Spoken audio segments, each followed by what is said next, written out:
नमस्कार दोस्तों, आज मैं बैठा हूँ स्वाति शर्मा जी के साथ and she has secured rank 15 in UPSC 2022 and पहले तो बहुत बहुत मुबारक स्वाति। Thank you. कैसा लग रहा है? और सब बहुत खुशी हो रही है, बहुत अच्छा लग रहा है।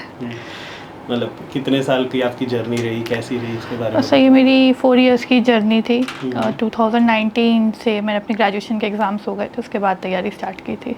वाह, स्वाति हमारे साथ सीसेट की तैयारी मेरे साथ की है स्वाति ने। तो स्वाति कैसा रहा सीसेट का? बताओ, कुछ बच्चों को बताओ कि किस तरह सीसेट की तैयारी करनी चाहिए। सर सीसेट का तैयारी तो सबसे बेसिक यही है कि हम जितना प्रैक्टिस कर सकें उतना अच्छा है, क्योंकि सीसेट का चाहे जितने ही पार्ट हो, चाहे कॉम्प्रीहेंशन हो, रीजनिंग हो या क्वांट पार्ट हो, वो बहुत डायनामिक है। हमें कभी वो जो हम पढ़ रहे हैं वो तो हमें नंबर्स तो मिलेंगे नहीं, वो कुछ भी हो सकते हैं। जितनी हम प्रैक्टिस कर सकें और हमारे जितने जो हमारा कंसेप्ट हैं वो क्लियर हो सकें। जिस तरह से आपने हमें कराया था तो मुझे याद है काफ़ी क्वेश्चन होते हैं, जैसे टाइम डिस्टेंस वाले कुछ क्वेश्चन होते हैं, एक वो क्लॉक वाले क्वेश्चन होते हैं। इन सब में क्या ये क्वेश्चन हमें देखने में बहुत टफ लगते हैं, लेकिन अगर हमें ट्रिक समझ में आ जाती है तो वो क्वेश्चन एक मतलब तो बाएं हाथ का खेल हो जाते हैं। आई थिंक इसलिए वो ट्रिक समझना, वो कंसेप्ट समझना सीसेट में सबसे ज़्यादा इंपॉर्टेंट हो जाता है।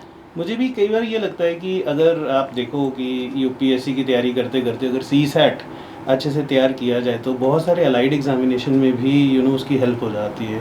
तो आपका इसमें क्या विचार है, क्या मैसेज देना चाहते हो स्टूडेंट्स को?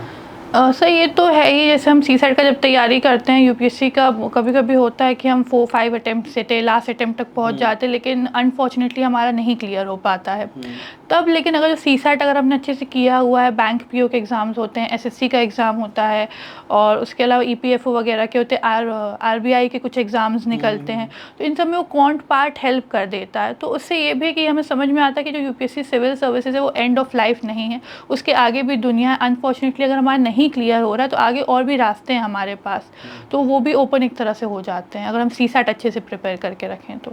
मैं खुद ये चीज़ मानता हूँ कि बहुत सारे बच्चे पूछते हैं कि सर सीसेट की तैयारी, और बहुत सारे बच्चे तो मुझे ये भी पूछते हैं कि आप ये क्यों करवा रहे हैं, ये क्यों करवा रहे हैं। पीछे कुछ सालों में मेरे को भी पूछते थे नंबर्स क्यों करवा रहे हो। तो अगर आप इस बार 2023 का आप पेपर देखो तो सारा का सारा पेपर नंबर्स में से ही है। तो मुझे लगता है कि इसको एक होलिस्टिक पॉइंट ऑफ व्यू से नहीं तैयार करना चाहिए। तो आप एक मैसेज ज़रूर दो बच्चों को अपनी तरफ से कि कैसे तैयार करो और किस तरह इसको कॉन्कर करो। आई थिंक सर कॉन्ट, मतलब पूरा सीसेट ही अगर हम देख लिया जाए तो उसको अपने आप को एक रिस्ट्रिक्ट करके हमें नहीं रखना है कि हमें सिर्फ यही पढ़ना है, इसके अलावा और कुछ नहीं पढ़ना है। क्योंकि मैथ्स सब जानते हैं, स्कूल्स वगैरह में पढ़ा कि मैथ्स बहुत ही वाइड सब्जेक्ट है, और जिस तरह से यूपीएससी अपना लेवल चेंज कर रहा है, इनफैक्ट वो बहुत हाई लेवल, पहले ये बोला जाता है कि सिर्फ 10th लेवल तक का सीसेट आता था, बट जितना मैं इस बार के पेपर में भी सुन रही हूँ, कुछ लोग पूरे कैट लेवल तक का उन्होंने सीसेट डाल दिया है। इसलिए अगर आप अपने आप को रिस्ट्रिक्ट करेंगे तो वहाँ नहीं हो पाएगा। कई लोगों का मैंने देखा है कि जीएस क्लियर होता है, सीसेट में अटक जाता है, और वो सबसे ख़राब फीलिंग होती है कि हम सीसेट में अटक रहे हैं। जीएस में कुछ कुछ लोग के काफ़ी मार्क्स अच्छे, मैंने वो मार्कशीट्स देखी हैं, सोशल मीडिया में अवेलेबल मिल जाती हैं।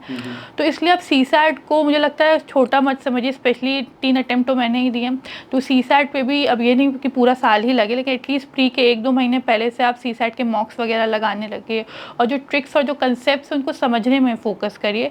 तो सीसेट एक डिसेंट मार्क्स, हमें 66 मार्क्स क्वालिफाइंग उतना लाना है, तो एटलीस्ट इतना तो करके चाहिए कि वो मार्क्स हम क्वालिफाई कर पाएँ।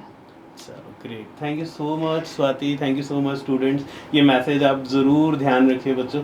एक मैसेज है, उस मैसेज पे मतलब मुझे ये लगता है कि अब सीसेट नहीं रुकेगा वाली फीलिंग आनी चाहिए।